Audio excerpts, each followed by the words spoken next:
Well, hello everyone. Thanks for stopping in. We're doing part 4 in our stud and nut testing here at Fanta Machine. Our previous tests, I hope you've watched them all. We did the effect of lube on different clamping pressures, yes. Then we actually checked clamping for us using different fasteners and different torques. The third test we did, we tested different types of nuts and what to buy and what not to buy. Now our fourth test we're doing today, we're actually going to start breaking stuff. We are going to be breaking the studs just to see how much beyond the rated torque it takes to break them. Now we're not actually going to use the torque wrench to break them.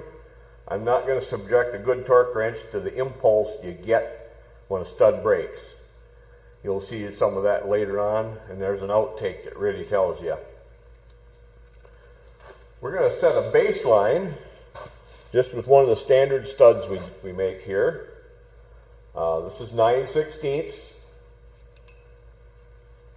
9/16 is something we sell quite a bit of. These go into John Deere and IH engines.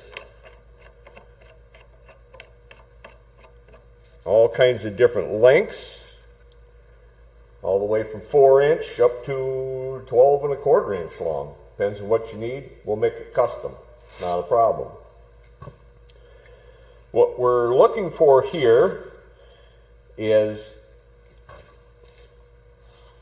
I've got some data here from ARP. ARP makes some good stuff. They make studs, nuts, washers. We're using their nuts and washers here, and we're actually going to test one of their studs too. But they have a handy chart here, lists 3 different fastener strengths and lots of different diameters, and it tells you what torque to put on it and the load it gives. It's a quite handy chart. And you can get it here.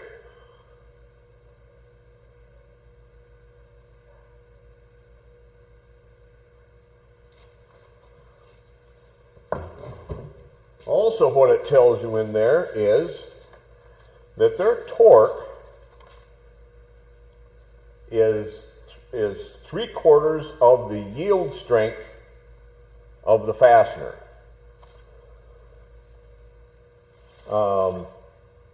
With their 9/16 studs, they recommend with their mid-grade stud 180 foot-pounds of torque, which gives just short of 24,000 pounds of clamping force.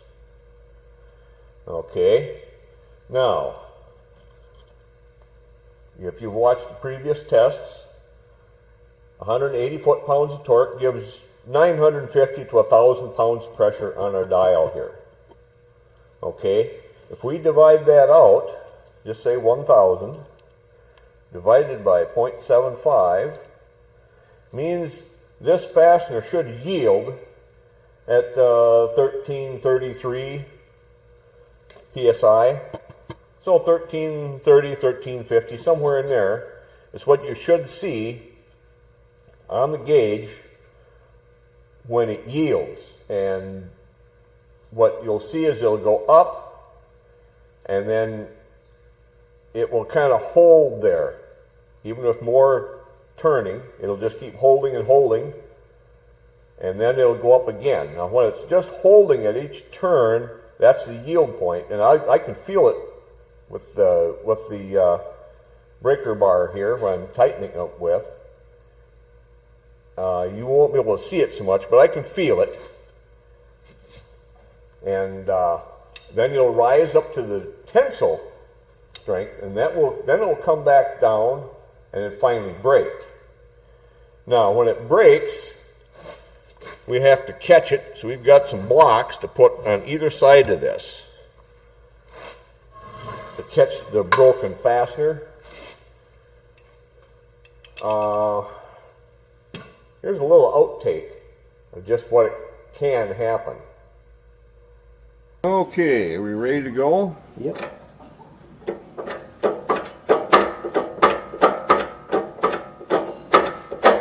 Okay, that should be approximately the equivalent of 180 foot-pounds of torque. Okay. And if it goes according to what ARP says, it should break at about 1350 on the gauge. So let's just keep on going.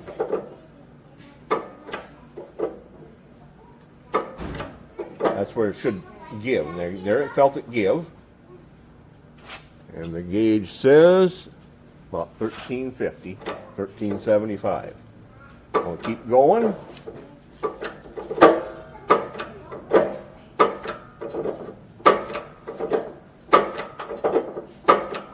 Now, are we pulling? We need a bigger block. One of the first times we were playing with this, we pumped it up, broke the fastener, put a nifty dent in the shop refrigerator. That's why we use the wood blocks now. Also, if you noticed in our previous video, it doesn't matter if you torque this down to rated torque and then pump it up to break it, or if you just tighten it hand tight and then pump it up, it breaks just the same. So we're just going to snug it here. Then we're going to pump it up.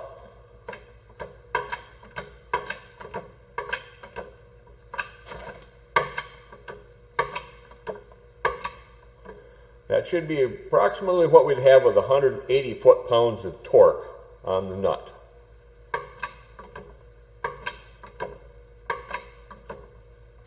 There, I felt it yield right around 1350. 1375, somewhere in there. Now as I'm pumping, you see it's not going up anymore. There. It's yielded. Rose a little bit. Pretty soon you'll see it start to come back down. And then it breaks. Okay, that broke right at the predicted pressures. And it broke in the coarse threads, which we anticipate because the coarse threads have the smallest diameter at the root of the thread. The smallest diameter, of course, is going to be the weakest point. So we've kind of set our baseline there. Now, just for the fun of it, seeing as we manufacture the studs, well, we make one with fine threads on both ends. Good thing I got spares. This is just more of an experiment. Never done this.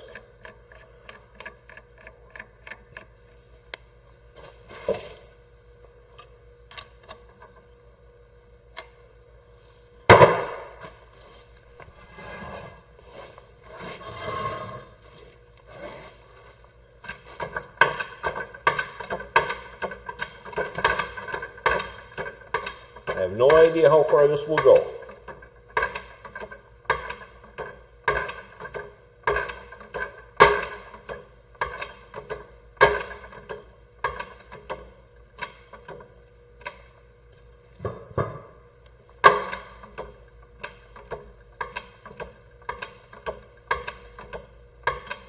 Yeah, looks like it yielded at about 1400 or a little bit less.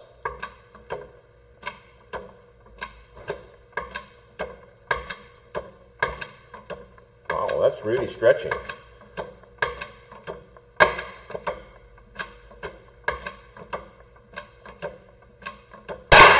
There, it finally broke.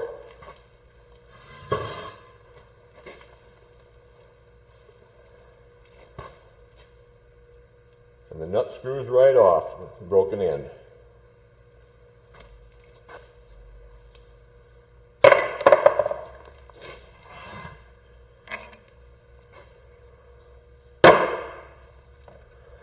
We got a double coarse thread one here. I don't expect it to be any different than the standard stud.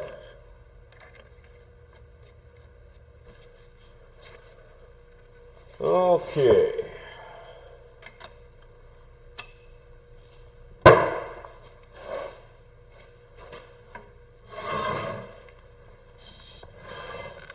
I expect this to fail approximately like our baseline or test stud, just because it's the coarse thread. It's going to be a smaller diameter. This is yielding, yeah, right there, a little over 1300.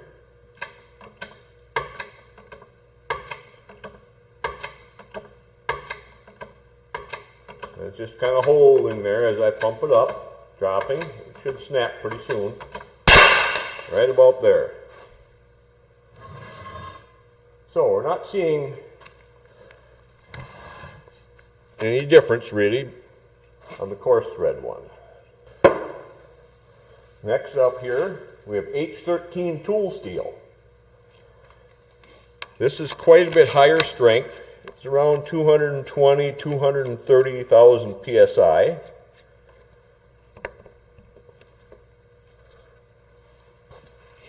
Now, figuring it that way, or the way we figured before, this should yield at, well, close to 1,500 psi on the gauge, maybe just a hair more than that. These are, if it's the same as ARP's higher strengths, what they call 220,000 psi, they rate that 200 foot-pounds of torque. And as you've seen in our previous videos, as we tested those.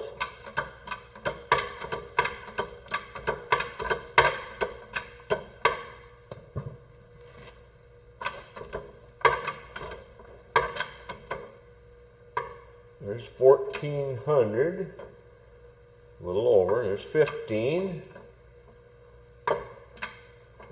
There's 16.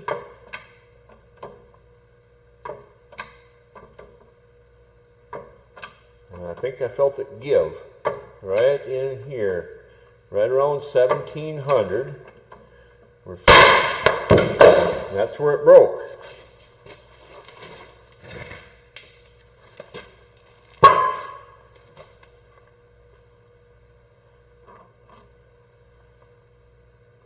Nice clean break.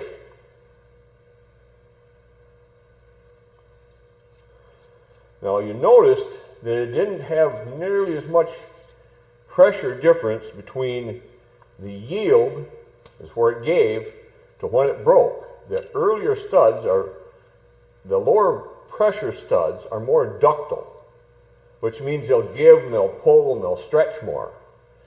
Where an H13 and other high strength studs like this have a smaller range between yield and the tensile. Tensile, once you get beyond tensile, it breaks.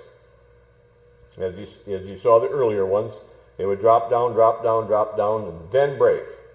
Where this did not drop much at all.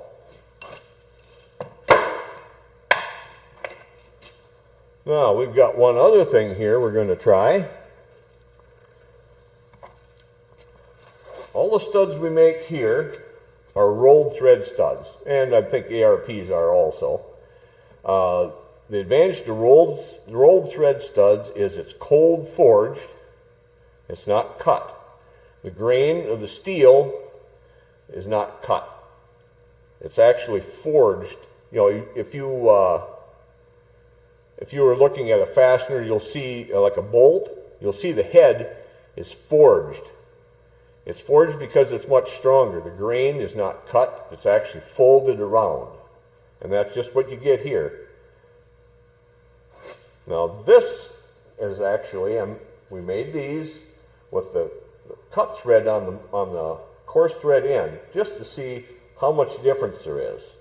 Now, I've been told it's 10 to 15% difference in strength. If that's true, I don't know, but we're going to look at it and see.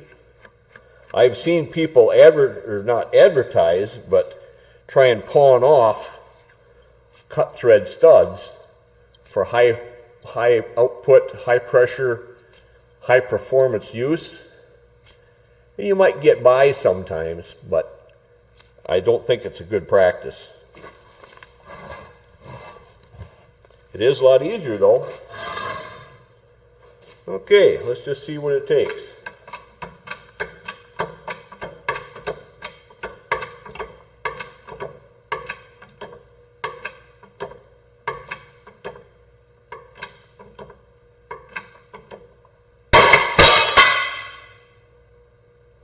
Yep, you notice that there was no yield to it, no give, but at the same or less pressure than the rolled thread studs. It had no give, not as ductile, because the threads are cut rather than rolled. Okay, now we do have an ARP stud here. I don't know what grade this is. I picked this up from a speed shop. I'm presuming it to be their mid-grade. We're going to find out.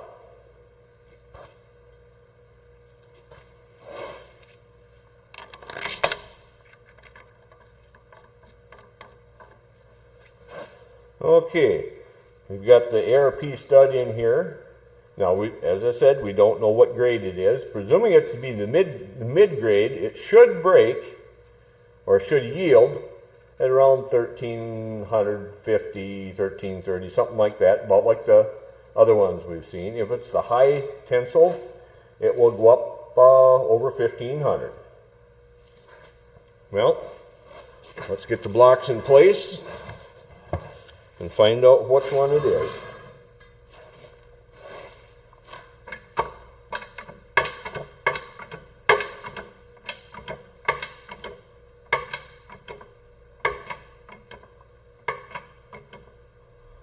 There, you can feel it yielding. It was yielding just short of 1400. Yep. There it broke.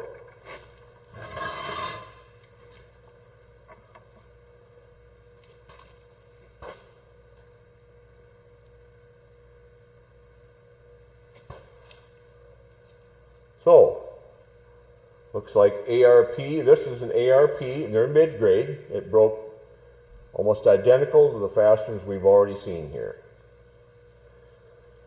Okay, that's about all we've got for this.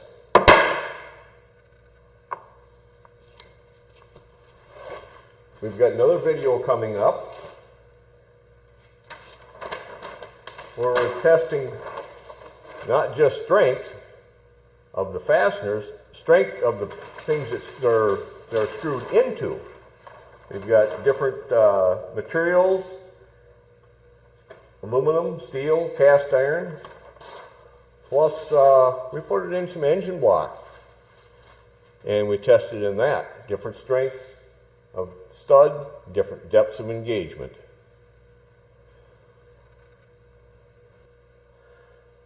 Now, if you got any questions or comments, you can put them in the comments below. If you have ideas on new testing, we'll test different things. We can put them up on a video, or we can do it as a private thing, whatever you wish. If you want to get a hold of me,